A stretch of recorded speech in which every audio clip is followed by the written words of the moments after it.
Hello everyone, welcome back to my YouTube channel. My name is Himanshu Gautam. तो कल हमने अपने कोशिका चक्र एवं विभाजन चैप्टर की क्या कर ली थी, एनसीईआरटी बुक से पेज नंबर 3 की रीडिंग लगा दी थी। आशा करता हूँ आप सभी ने मेरी वो वीडियो जाकर देख ली होगी और उसके ऊपर एमसीक्यू प्रैक्टिस भी कर ली होगी। तो देखो, आप जो मैं आपको टेलीग्राम पर एमसीक्यू देता हूँ, आप उन एमसीक्यू को जरूर लगाया करो।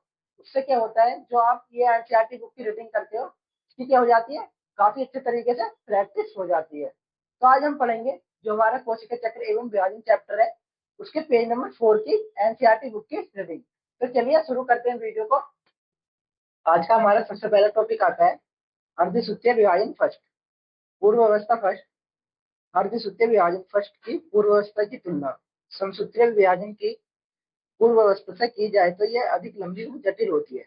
यानी कि इस लाइन में कहने का मतलब है, जो हमारा अर्धसूत्रीय विभाजन फर्स्ट होता है, अगर इसकी पूर्व अवस्था की तुलना जो हमारे समसूत्रीय विभाजन है उसकी पूर्व अवस्था से की जाए तो ये क्या होता है, अधिक लंबा व जटिल होता है। यानी जो हमारी पूर्व अवस्था होती है वो क्या होती है, अधिक लंबी और जटिल होती है।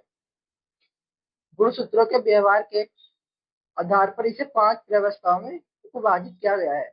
यानी कि गुणसूत्रों के व्यवहार को देखते हुए इसे हमने कितने भागों में बांटा है, इसे हमने 5 व्यवस्थाओं में विभाजित किया गया है। यानी कि इसे हमने 5 भागों में बांटा है। जैसे तनुपट जिसे हम लेप्रोटीन कहते हैं, जैसे युग्मपट जिसे हम जाइगोटीन कहते हैं, स्थूलपट जिसे हम पेक्टीन कहते हैं, द्वितीय पट जिसे हम डिप्लोटीन कहते हैं, व पारगतिक्रम जिसे हम डाइगोकाइनेसिस कहते हैं। इन 5 अवस्थाओं में इसे हमने क्या करा गया, व्यवस्थाओं में विभाजित किया गया है। साधारण सूक्ष्म द्वार से देखने पर तनुपट जिसे हम लिप्टोटीन कहते हैं, अवस्था के दौरान गुणसूत्र धीरे धीरे स्पष्ट दिखाई देने लगते हैं। यानी कि इस लाइन का मतलब है, अगर हम साधारण सूक्ष्म दृष्टि से देखें तो जो हमारे लिपोप्रोटीन के क्या होते हैं, गुणसूत्र होते हैं, तो वो इस अवस्था के दौरान हमें स्पष्ट दिखाई देने लगते हैं। यानी कि धीरे धीरे वो हमें स्पष्ट दिखाई देने लगते हैं। गुणसूत्र का संघन जिसे हम कॉम्पेक्शन पूरी तनुपट अवस्था के दौरान जारी रहता है। यानी कि जो हमारे क्या होता है, गुणसूत्र का क्या होता है, संघन होता है, तो पूरी हमारी तनुपट की अवस्था होती है उसके दौरान क्या रहता है, जारी रहता है। इसके उपरांत पूर्वावस्था फर्स्ट की द्वितीय चरण प्रारंभ होता है। यानी कि इसके दौरान क्या होता है, जो हमारी पूर्वावस्था फर्स्ट होती है उसका द्वितीय चरण स्टार्ट हो जाता है, यानी कि शुरू हो जाता है, जिसे युग्मपट कहते हैं। और जिसे हम क्या कहते हैं, उसे हम युग्मपट कहते हैं। जो हमारा द्वितीय चरण प्रारंभ हो जाता है, यानी जो हमारा द्वितीय चरण स्टार्ट हो जाता है उसे हम क्या कहते हैं, युग्मपट कहते हैं। इस अवस्था के दौरान गुणसूत्रों का आपस में युग्मन प्रारंभ हो जाता है। यानी कि इस अवस्था के दौरान क्या होता है, जो हमारे गुणसूत्र होते हैं उनका आपस में युग्मन प्रारंभ हो जाता है। इस प्रकार की संवृद्धता को सूत्रीय युग्मन कहते हैं। यानी कि इस प्रकार की जो हमारी संवृद्धता होती है इसे हम क्या कहते हैं, सूत्रीय युग्मन कहते हैं। युग्मपट जिसे हम क्या कहते हैं, जाइगोटीन कहते हैं। इस प्रकार के गुणसूत्रों के युग्मकों को समजात गुणसूत्र कहते हैं। यानी कि इस प्रकार के जो हमारे गुणसूत्र होते हैं, तो जो उनके युग्मक होंगे उन्हें क्या कहेंगे, हम समजात गुणसूत्र कहते हैं। इस अवस्था का इलेक्ट्रॉन सूक्ष्म लेखी यह दर्शाता है कि गुणसूत्र सूत्र युग्म के साथ एक जटिल संरचना का निर्माण होता है। यानी कि इस संरचना का हमारा इलेक्ट्रॉन लेखी यह दर्शाता है कि जो हमारे गुणसूत्र होते हैं वो सूत्र युग्म के साथ एक जटिल संरचना का निर्माण करते हैं। यानी कि जो हमारे गुणसूत्र है वो युग्म सूत्र के साथ मिलकर एक क्या बनाते हैं, जटिल संरचना बनाते हैं, जिसे सिग्निटो नीलम श्रमिक कहते हैं। जिसे हम क्या कहते हैं, सेनेपटो नीलम श्रमिक कहते हैं। जिस श्रमिक का निर्माण एक जोड़ी सूत्र युग्मी समजात गुणसूत्रों द्वारा होता है। यानी कि ये जो हमारा श्रमिक होता है इसका जो निर्माण होता है वो किससे होता है, जो हमारे एक जोड़ी के होते हैं सूत्र युग्मी समजात गुणसूत्र होते हैं उनके द्वारा होता है। उसे उंगली अथवा चतुष्क कहते हैं। और उसे हम क्या कहते हैं, या तो उंगली कहते हैं या फिर चतुष्क कहते हैं। यद्यपि ये अगली अवस्था में अधिक स्पष्ट दिखाई पड़ते हैं। यानी कि अगर इन्हें हम देखें तो ये जो हमारी अगली अवस्था आती है उसमें क्या दिखाई देने लगते हैं, ये हमें अधिक स्पष्ट दिखाई देने लगते हैं। पूर्व अवस्था फर्स्ट की उपरोक्त दोनों अवस्थाएं स्थूलपट अवस्था से अपेक्षाकृत कम अवधि की होती हैं। यानी कि देखो, जो हमारी क्या है, पूर्वावस्था फर्स्ट है, उसके उपरांत उसके उपरांत जो हमारी क्या होती है, स्थूलपट, जो हमारी क्या है, स्थूलपट अवस्था है। इससे पहले वाली जो हमारी क्या होंगी, दो अवस्थाएं होंगी, वो क्या होंगी, जो हमारी स्थूलपट अवस्था है, इससे कम, इसकी अपेक्षा कम अवधि वाली होती है, यानी कि इसकी अपेक्षा क्या होंगी, वो कम अवधि वाली होंगी स्थूलपट से। इस अवस्था के दौरान प्रत्येक उंगली गुणसूत्र के 4 अर्ध गुणसूत्र चतुष्क के रूप में अधिक स्पष्ट दिखाई देने लगते हैं। यानी कि जो हमारी यह अवस्था है, इस अवस्था के दौरान जो हमारे क्या होते हैं, युगली होते हैं, वो गुणसूत्र के 4 अर्ध गुणसूत्र चतुष्क के रूप में क्या होने लगते हैं, हमें अधिक स्पष्ट रूप से दिखाई देने लगते हैं। इस अवस्था में पुनर्योजन ग्रंथि दिखाई देने लगते हैं। यानी कि ये जो हमारी अवस्था होती है, इस अवस्था में क्या होता है, जो हमारी पुनर्योजन ग्रंथि होती है, वो दिखाई देने लगती है, जहां पर संजात गुणसूत्रों के असंतति अर्धगुणसूत्रों के बीच विनिमय यानी कि क्रॉसिंग ओवर होता है। यानी कि जहां पर क्या होता है, जो हमारे संजात गुणसूत्र होते हैं, जो उनके जो क्या होंगे, असंतति अर्धगुणसूत्र होंगे, उनके बीच क्या होने लगता है, विनिमय यानी कि क्रॉसिंग ओवर होने लगता है। विनिमय दो संजात गुणसूत्रों के बीच अनुवांशिक पदार्थ के आदान प्रदान के कारण होता है। यानी कि देखो, जो हमारा विनिमय होता है वो किस कारण होता है, जो हमारे क्या होते हैं, दो संजात गुणसूत्र होते हैं, उनके बीच जो हमारा अनुवांशिक पदार्थ का आदान प्रदान होता है, उनके कारण हमारा क्या होता है, विनिमय होता है। विनिमय एंजाइम द्वारा नियंत्रित प्रक्रिया है। यानी कि जो हमारा विनिमय है वो क्या है, एक एंजाइम द्वारा नियंत्रित प्रक्रिया होती है। वह जो एंजाइम इस प्रक्रिया में भाग लेता है उसे हम रिकम्बोनेज कहते हैं। यानी कि जो एंजाइम इस प्रक्रिया में भाग लेता है उसे हम क्या कहते हैं, रिकम्बोनेज, उसे हम रिकम्बोनिवेज कहते हैं। दो गुणसूत्रों में आनुवंशिक पदार्थ का पुनर्योजन जीन विनिमय द्वारा अग्रसर होता है। यानी कि जो हमारे दो गुणसूत्र होते हैं, उनके बीच में जो आनुवंशिक पदार्थ का पुनर्योजन होगा वो किसके द्वारा होगा, जीन विनिमय द्वारा अग्रसर होता है, यानी कि जीन विनिमय के द्वारा होता है। समजात गुणसूत्रों के बीच पुनर्योजन स्थिरपष्ट अवस्था के अंत तक पूर्ण हो जाता है।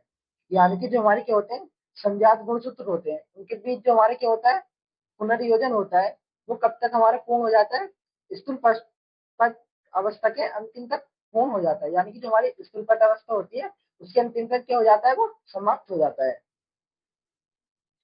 जिसके परिणाम स्वरूप विनिमय स्थूल स्तन पर गुणसूत्र जुड़े हुए दिखाई पड़ते हैं। यानी कि जिसका परिणाम क्या निकलता है, जो हमारे विनिमय स्थल होता है उस पर हमें गुणसूत्र जुड़े हुए दिखाई देने लगते हैं।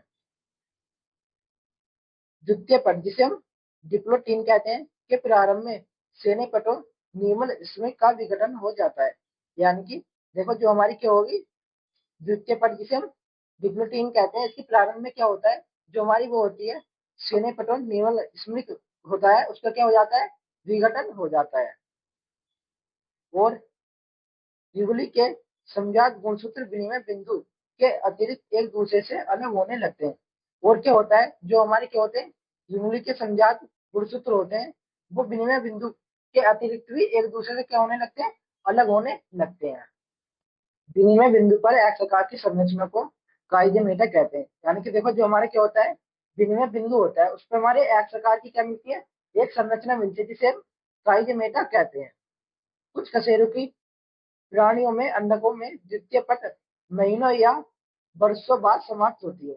यानी कि देखो, जो क्या होते हैं, हमारे कुछ कशेरुकी प्राणी होते हैं, जो उनमें क्या होती है, हमारी अंडों की द्वितीय पट अवस्था होती है, वो क्या चलती है, कुछ महीनों तक भी चल सकती है किसी में, और किसी में कुछ वर्षों बाद भी समाप्त हो सकती है। अर्धसूत्री पूर्वावस्था फर्स्ट की अंतिम अवस्था परगति क्रम कहलाती है।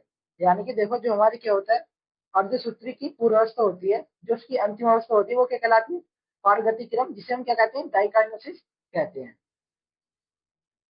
जिसमें काइजेमेटा एक उपरांति भवन होता है। यानी कि जिसमें जो हमारा काइजेमेटा होता है, क्या होता है, वो उपरांति भवन होता है, जिसमें काइजेमेटा का अंत होने लगता है, जिसमें क्या होने लगता है, जो हमारा काइजेमेटा है उसका अंत होने लगता है।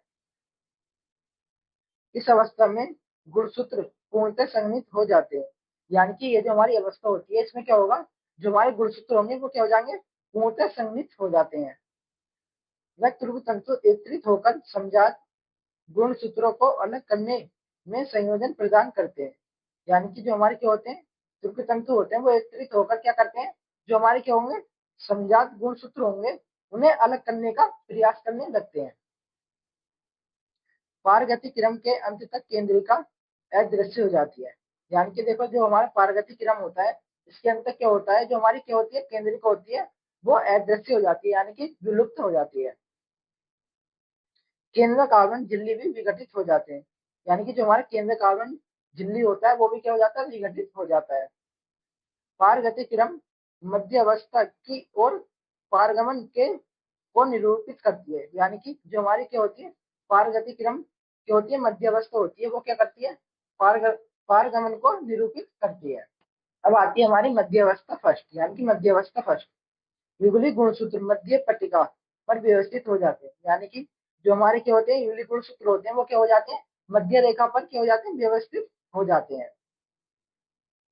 विपरीत ध्रुवों के तुर्क तंतु की सूक्ष्म नलिकाएं संजात गुणसूत्रों के जोड़ों के काइनेटिक कोर से चिपकी जाती हैं। यानी कि देखो, जो हमारे क्या होते हैं, विपरीत ध्रुवों पर क्या होते हैं, तुर्क तंतु होते हैं, तो जो उनकी जो क्या होती है, नलिकाएं होती हैं, वो क्या करती हैं, जो हमारे समजात गुणसूत्र होते हैं, उनके जोड़ों के काइनेटिक कोर से जुड़ जाती हैं। फिर आती है हमारी पत्रावस्था फर्स्ट। संजात गुणसूत्र पृथक हो जाते हैं। यानी कि जो हमारे संजात गुणसूत्र होते हैं, वो क्या हो जाते हैं, पृथक हो जाते हैं, जबकि संतति अर्धगुणसूत्र गुणसूत्र बिंदु से जुड़े रहते हैं।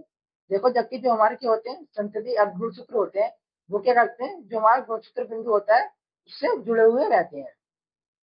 अब हमारा अगला टॉपिक आता है अंतः अवस्था फर्स्ट। इस अवस्था में केंद्र कार्बन में केंद्रिका पुनः स्पष्ट होने लगते हैं। यानी कि इस अवस्था में क्या होता है, जो हमारा केंद्र कार्बन होगा और जो हमारी केंद्रिका होगी, वो हमें स्पष्ट रूप से फिर से दिखाई देने लगते हैं। कोशिका द्रव्य विभाजन शुरू हो जाता है, और जो हमारा कोशिका द्रव्य है, उसका विभाजन क्या हो जाता है, फिर से स्टार्ट हो जाता है। यानी कि कोशिका द्रव्य का विभाजन स्टार्ट हो जाता है, और कोशिका की इस अवस्था को कोशिका द्विक कहते हैं। यानी कि ये जो हमारी कोशिका की अवस्था है, इसे क्या कहते हैं, कोशिका की द्विक अवस्था कहते हैं।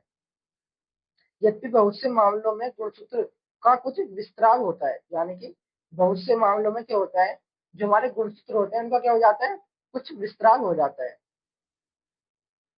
जबकि अंतर अवस्था केंद्र में पूर्णतः फैली अवस्था में नहीं मिलती है। यानी कि जो हमारी अंतर अवस्था होती है, वो क्या होती है, जो केंद्रक होता है हमारे, उसमें पूर्णतः रूप से फैली अवस्था नहीं होती है।